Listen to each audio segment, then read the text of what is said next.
but sounded like she was not sure what she was talking about. When she finished speaking, her head hung low and her face completely blushed.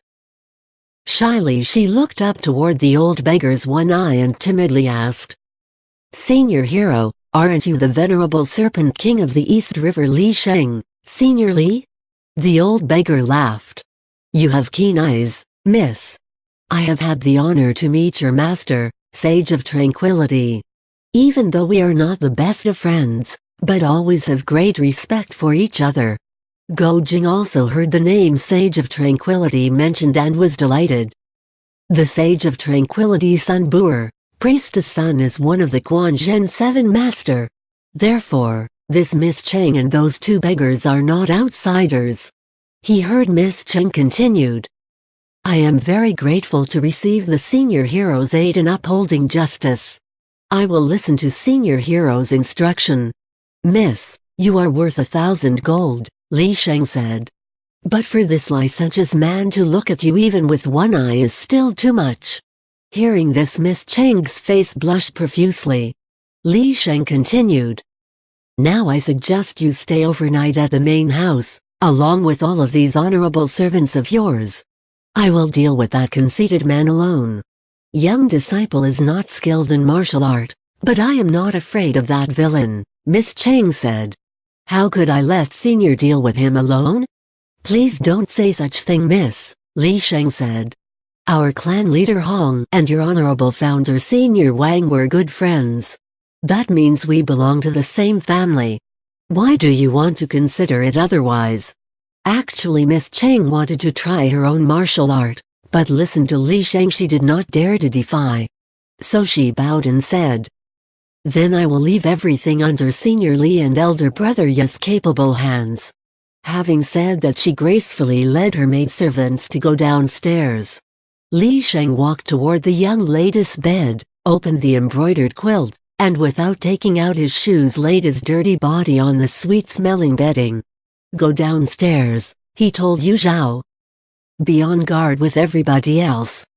Do not make any move without my command." Yu Zhao complied. Li Sheng then hid his entire body under the blanket after extinguished the candle beside the bed. That Miss Cheng might not want to sleep under that blanket anymore, Huang Rong secretly laughed in her heart. The members of the beggar clan are just like their leader, they like to deliberately create trouble in a funny way. This matter is actually much more amusing than I originally thought. Because there were other people standing guard, Huang Rong and Go Jing quietly hid under the eaves. About an hour later she heard the night watch sounding the signal knock, knock, bang, bang, bang at the front of the building. It was at 12 p.m. Then she heard a pebble fell in the flower garden. A moment later 8 people came leaping over the fence and headed straight to the second floor. They lighted a lantern briefly, enough to see the bed, then quickly extinguished the fire. In that very short time Go Jing and Huang Rong could see their appearance. Turned out they were the female disciples of Aoyanke who dressed as men. All wore white clothing. 4 of them opened the bed curtain and covered Li Sheng's head with a silk hood. Firmly held and lifted him up. 2 of them opened a big sack and in went the blanket with Li Sheng inside it. They quickly tightened the sack mouth and lifted the sack up. They worked swiftly and quietly in the dark, without making any noise. Seemed like they were very skilled in what they were doing. They leaped back downstairs. Go Jing was about to make a move when Huang Rong whispered in his ears, "Let the beggar clan people go first." Go Jing complied. He stretched his neck and saw 4 female disciples lifted the sack with Li Sheng in it, while the other 4 were guarding behind them. Further back about 10 yards behind were the beggar clan people, each wielding a wooden staff. Go Jing and Huang Rong waited a moment to put some distance between them before they quietly leaped out of the garden and followed from afar. A little while later they arrived at the edge of the town. The 8 women took the sack to a big house, while the 4 beggar clan members spread out to surround the building. Huang Rong pulled Go Jing's arm and they walked toward the back of the building. Jumped over the back wall and saw that the building was actually an ancestral temple. The main hall was full of memorial tablets. On the main beam were hung big banners with the deceased people's merits and honorable titles written on them. The whole was lit by 5 big red candles. And in the center sat a man wielding a folding fan. Go Jing and Huang Rong had guessed earlier it must be Aoang Kansas doing, and they were right. They hid under a window, did not dare to move at all, while wondering in their hearts, would that Li Sheng fellow be able to fight him? They saw the 8 women entering the hall and said, "Young master, Miss Cheng is here." Aoang K sneered coldly.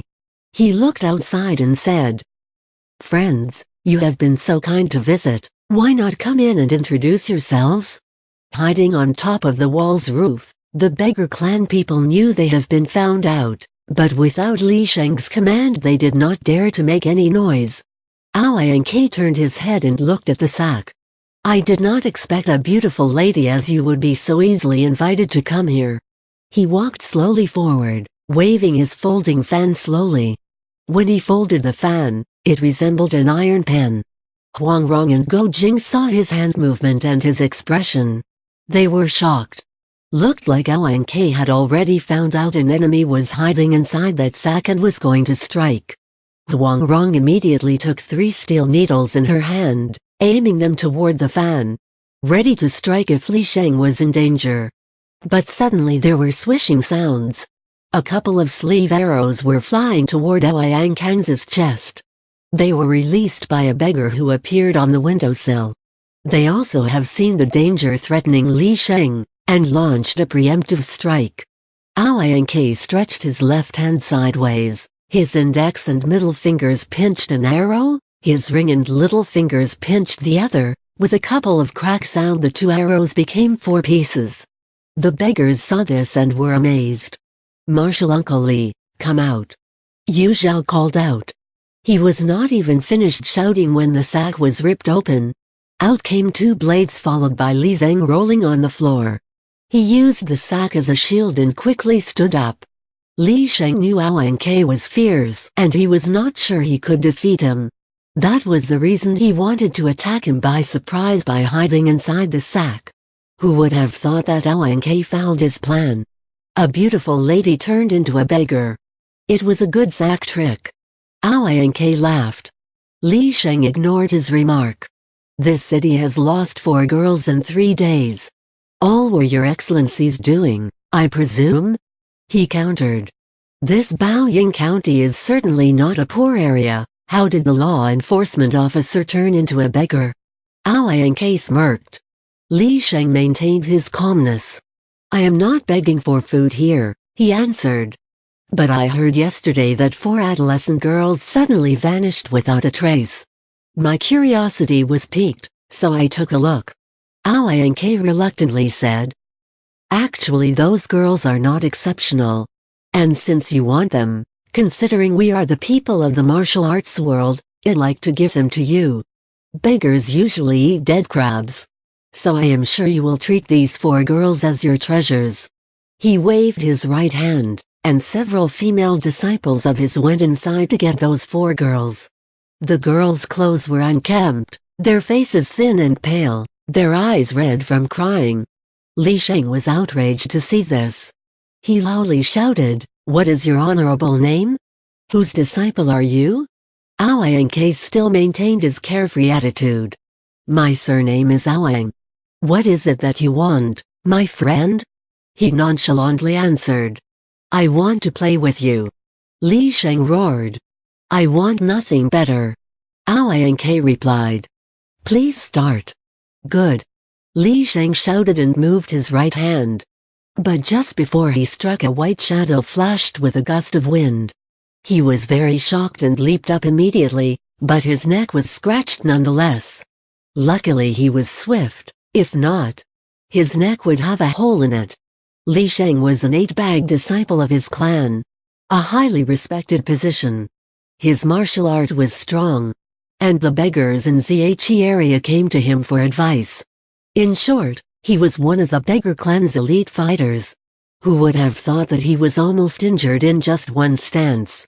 His face flushed with anger and embarrassment.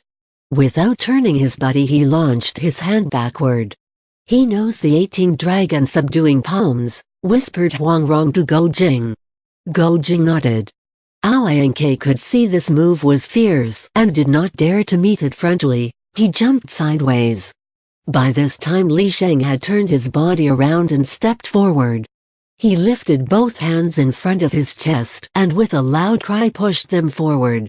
This time it was Go Jing who whispered into Huang Rong's ear. "Is that move from the Wandering Strides fist technique?" Huang Rong nodded. But she noticed that Li Sheng's movement was heavy, not elegant like the Wandering Strides should be executed. Aoyanke saw Li Sheng's step was steady and his hands were profound in launching wonderful moves. He did not dare to act casual and underestimated his opponent any longer. He slipped his folding fan into his waist and quick as a flash launched a counterattack toward Li Sheng's shoulder. Li Sheng parried with the begging for rice, still from the Wandering Strides fist technique. Aoyanke parried with his left hand, which forced Li Sheng to lift his right arm. Then swiftly Aoyanke moved toward Li Sheng's back and stretched both hands with all fingers forming two claws attacking Li Sheng's vital base in acupoints. Huang Rong and Go Jing were startled. This move is difficult to fend off. By that time the rest of the beggar clan people had entered the hall. They saw Li Sheng was in grave danger and were rushing to help. Li Sheng could hear the wind behind his back and felt the claws almost touching his clothes.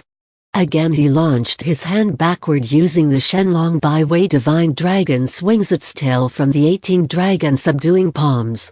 The stance came from the trigram, to thread on which is part of the Yi Jing. The master who created the 18 subduing dragon palms actually named the stance threading on the tiger's tail. It was a more powerful description as compared to attacking the tiger from behind because if one steps on the tiger's tail, it will no doubt turn around and attack furiously. However, the later generation felt that this description in the Yi Jing was too soft and not pleasing to the tongue. Thus, they changed it to the divine dragon swings its tail. Aoyanke did not dare to meet this attack head-on, so he flexed his body and jumped back. A very close call, Li Sheng said in his heart. He turned his body around to face his opponent again. His martial art was inferior to Aoyanke's exquisite moves. They have fought 30, 40 moves and already his life was dangerously threatened 5, 6 times. Fortunately he could always use a divine dragon swings its tail to get out of trouble. Looks like Hong Shigong only passed on this single move to him, Huang Rong whispered to Go Jing. Go Jing nodded. He recalled the time when Hong Shigong passed the proud dragon show remorse and he fought Liang Ziwang over and over using this single move. Then later on Hong Shigong taught him a total of 15 moves. While this important figure in the beggar clan only knew one move. His heart swelled with gratitude toward Hong Shigong. In the meantime Aoyanke had increased the intensity of his attacks, and step by step he forced Li Sheng toward a corner. Earlier Aoyanke sent his fierce attacks without any particular target, but now his moves were intended to prevent Li Sheng from turning around and launching his backward palm. Li Sheng understood his intention very well, so he worked hard to step back into the middle of the room. Suddenly Aoyanke let out a long laugh. He whirled the fist straight up from below hitting Li Sheng's chin. Li Sheng stammered in pain, he cried in alarm. He tried to stretch his hand to counterattack, but he was a split second too late. Aoyanke's fist has struck its target. Li Sheng was hit 5, 6 times on the head and chest. He felt dizzy, his body weakened, he wobbled and fell to the ground. The beggar clan people rushed to help, but Aoyanke turned around, grabbed 2 of the frontmost attackers and threw them to the wall. They fainted immediately. The rest of the beggars did not dare to continue. What do you think I am to think that a bunch of stinky beggars would deceive me so easily? Aoyanke sneered. He clapped his hands and 2 female disciples came out dragging a young woman along. Her hands were tied behind her back, her face weary, tears flowed down her cheeks. She was none other than Miss Cheng. Everybody, including Huang Rong and Go Jing, was shocked and baffled. Aoyanke waved his hand and his disciples took Miss Chang back inside. With a smug expression he said, "When the old beggar went into the sack, I worked downstairs inviting Miss Chang and went back here immediately to wait for the rest of you." The beggars looked at each other in blank dismay. They thought this time they lost big time. Aoyanke casually waved his fan and mocked, "The beggar clan's name is well known throughout the world. Today I have seen it with my own eyes, a fame that will make people laugh until their teeth fall out of their mouths. Your special skills of stealing the chicken, stroking dogs, begging for food, catching snakes, I have seen them all. Now, do you still dare to mingle in your young master's business? I am willing to spare this old beggar's life, but I must take his 2 lights as a souvenir." After saying that, he stretched out 2 fingers toward Li Sheng's eyes. "Hold it!" Suddenly a voice called out. A man leaped into the hall and immediately sent an attack toward Aoyanke. Aoyanke sensed the swiftness and fierceness of the attack. He moved sideways to evade, but still could not get out of the wind. His body shook and he was forced to draw back 2 steps. He could not help but secretly startled. Ever since I left the western region I had fought many skilled masters. Who is this man who has an unexpectedly high martial arts skill? He turned his eyes toward the newcomer and once again he was startled. Since he had fought Go Jing before at the Zhao Palace, his martial art was only average. How did his palm carry a profound strength just now? You have committed all kinds of evil, but instead of repenting you wanted to injure this good man. Do you really not consider the heroes of the Jianghu anymore? Go Jing scolded. Aoyanke thought that Go Jing's last attack was just a coincidence. He looked down on Go Jing. "Are you one of those heroes?" he mockingly asked. "I do not dare to call myself a hero," Go Jing answered. "But with all due respect I am asking you to release Miss Cheng and then return to the West immediately. And what if I don't want to listen to your childish request?" Aoyanke smirked. Before Go Jing had a chance to reply, Huang Rong called from outside the window. "Brother Jing, just punch this bastard." Aoyanke heard Huang Rong's voice. His spirit was shaken. "Miss Huang, you want me to release Miss Cheng? That is easy, as long as you follow me wherever I go. Not only Miss Cheng, but I will also release all my female disciples. Moreover, I will promise you not to take any other female disciple. Won't that be good?" Huang Rong leaped inside the hall. Smiling she said, "That is very good. We are going to tour the western region. Brother Jing, are you coming?" Aoyanke shook his head. "No, I want you to come with me. I don't want this stinky kid to come along," he said, still smiling. Huang Rong was angry, her palms lapped backward. "You dare to scold him? You are the stinky one," she loudly shouted. Aoyanke was mesmerized with Huang Rong's gracefulness and her sweet smile while talking to him. She looked so innocent yet free. His spirit was captured. Who would have thought that she abruptly turned hostile? He did not guard against her, plus Huang Rong was using the exquisite move from the fallen flower divine sword palm, the ultimate in palm technique. So his left cheek was slapped. Fortunately Huang Rong did not use her full strength, but his face was burning in pain nonetheless. "Bah!" Aoyanke spat. His left hand suddenly stretched out toward Huang Rong's breast. Huang Rong did not elude him. She threw both hands toward the top of his head. Aoyanke was lascivious. Seeing Huang Rong did not move, he was delighted. While ignoring the blow on his head he caressed his hand on her breast. Who would have thought that as soon as his fingers touched her clothes, he felt stabbing pain. Suddenly it dawned on him, she is wearing the soft hedgehog armor. Luckily he was being frivolous that he did not use much strength. Quickly he lifted his arm to parry her blow. "It's not easy for you to hit me," Huang Rong smiled. "I can hit you, but you can't hit me." Aoyanke was exasperated. He could not enrage Huang Rong, so he vented his anger toward Go Jing. "Let me kill this kid first, I hope her feeling toward him will die, he thought. So while his eyes fixed on Huang Rong, his leg flew backward toward Go Jing's chest. This leg movement was swift and ruthless. It was the Western poison Ouyang Feng's unique family skill. It was difficult to fend off. Once the leg hit its target, the ribcage would be fractured toward the lung. Go Jing did not have enough time to jump back, so he turned his body around and launched a backward palm. With a loud crash, Go Jing's palm hit Ouyang Kan's leg, while Ouyang Kan's leg hit Go Jing's chest almost simultaneously. Both men felt searing pain to the bone. They turned their bodies around facing each other and staring at each other angrily. Immediately they attacked each other. The Beggar clan people were surprised. This move obviously is Li Sheng's unique skill, the divine dragon swing its tail. How come this young man can use it? Moreover, his movement is superior to that of Li Sheng. By now they have already pulled Li Sheng, who had come to his senses, to the side.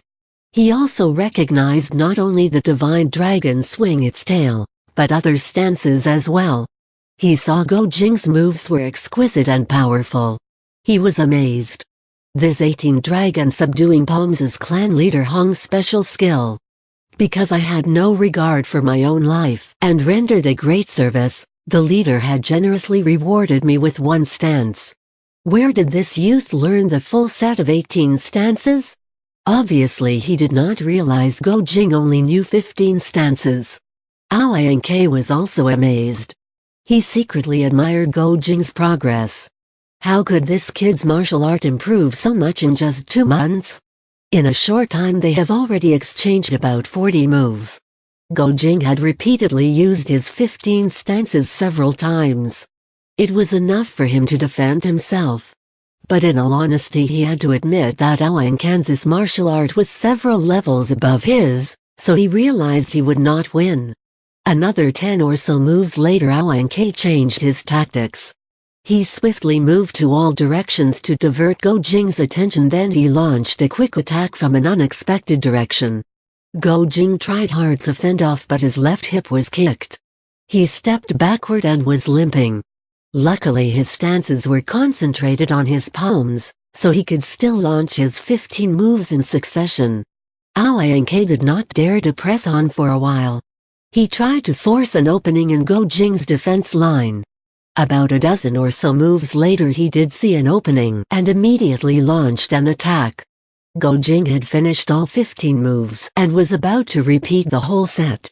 After the 15th stance Jian Long's 8-Jian dragon appeared from field. He could have launched the first stance, Kang Long Yu Hui the proud dragon show remorse. But he could also repeat the last stance, Jian Long's 8-Jian. His mind was not quick enough, he pondered. Shall I repeat from the beginning, or shall I reverse the order? This slight hesitation was enough for Ouyang. He immediately took advantage of this small flaw and attacked toward Go Jing's shoulder. Go Jing was taken aback. He did not have any chance to think which one of the 15 stances he could use to parry that attack, so in reflex he stepped backward and slapped his opponent's hand. It was a move without following any martial art principles. It was a move without a move. But it took Ouyang by surprise, and his arm was squarely hit. Ouyang was shocked. He leaped back and immediately examined his arm. Luckily, even though it hurt, but it was not broken. Go Jing was delighted with this unexpected result. He thought, I realized there are 3 areas on my body which are not protected well: my shoulder, left hip, and right waist. If only I can develop more stances using my both hands. His mind was still reeling when Ouyang had launched another attack. Go Jing was not the smartest kid on the block. Even if he painstakingly racked his brain for 10 days or 2 weeks, he would not necessarily come out with even half of a new move. Much less now he was engaged in a fierce combat. How would he have a chance to think? All he could do was clumsily modifying whatever principle he had learned from the dragon palms just to protect his shoulder, left hip and right waist. These 3 areas. Ouyang was anxious. His stances were limited, and given enough time, I am sure I can gain an upper hand. Where did these 3 additional stances come from? He thought. He did not know that Go Jing's 3 additional moves were actually useless. But he was a little bit wary since he was hit before. So he slowed down his pace and, concentrating his strength on defense, carefully studied Go Jing's new moves. After a while he could see the flaw. Right. He had not mastered these moves yet, that was the reason he did not use them at the beginning, he thought. While still moving his body around, he thrust his left hand to divert Go Jing's attention, and at the same time swung his right leg straight toward Go Jing's left hip. Go Jing was not able to use his 3 self-developed stances to their full extent yet. To suddenly see the opponent attack his weak point, he was nervous. Actually, he was launching a palm, but suddenly retracted it halfway and diverted his palm to parry his opponent's kick. Huang Rong was secretly disappointed. To hesitate in a match like this is truly martial arts' biggest taboo. In this one single move Brother Jing attacked. Even if he won't be able to injure the enemy, he should be able to defend himself. By turning around his palm like that, he actually made the flaw bigger, she reasoned. She knew for sure that Ouyang Ke had put all his strength in that kick. Go Jing might not be able to parry it. So immediately 7, 8 steel needles flew hard from her hand. Ouyang Ke quickly drew the folding fan on his waist and in one fluid motion opened up the fan and waved it gently to block the needles. He was sure all needles were down. Hence he did not slow down his kick toward Go Jing. He was confident Go Jing would get hit hard and fell to the ground. But then he felt a slight numbness, like the acute point above his ankle was sealed. His kick did not stop all right, but it had lost all its strength. Ouyang Ke leaped back in great surprise. Which meddler is brave enough to backstab your young master? He fumed. Come out if you have guts. But before he finished he heard a noise from above and something flew his way. He lifted his hand to fend that thing, but it came too fast. Before he knew it, something had entered his mouth. It was a little bit salty and hard. He was startled and scared. Quickly he spat that thing out. Turned out it was a chicken bone. Nervously he looked around above him. But at that precise moment some debris came falling down on him. He busily leaped sideways while spitting the dust from his mouth. Just as he opened his mouth, several pieces of chicken bones came hitting his teeth. They were not knocked down, but it was painful. Ouyang Ke was wild with rage. Suddenly he saw something flew down from a shadow on the roof beam above. Immediately he launched a palm to strike that something. He managed to strike it down to the ground only to see that something was actually half-eaten chicken claw. Then he heard the shadow on the beam exploded in laughter. How is the beggar's stealing chicken skill? Huang Rong and Go Jing leaped in joy as soon as they heard his voice. Shigong! They shouted together. Everybody looked up and saw Hong Shigong sat on the roof beam, his feet splayed out. Half of a chicken in his hand, which he ate enthusiastically. The numerous beggar clan people bowed and opened their mouths together. Clan leader. We wish you senior well. Ouyang Ke saw it was indeed Hong Shigong. His heart sank. If what he threw to me was not chicken bones but projectiles, I would be dead by now. Real men are not afraid of defeat. The most important thing now is escaping. He bowed and said, Uncle Hong, your nephew kowtows to you. His mouth said kowtow, but he did not kneel down.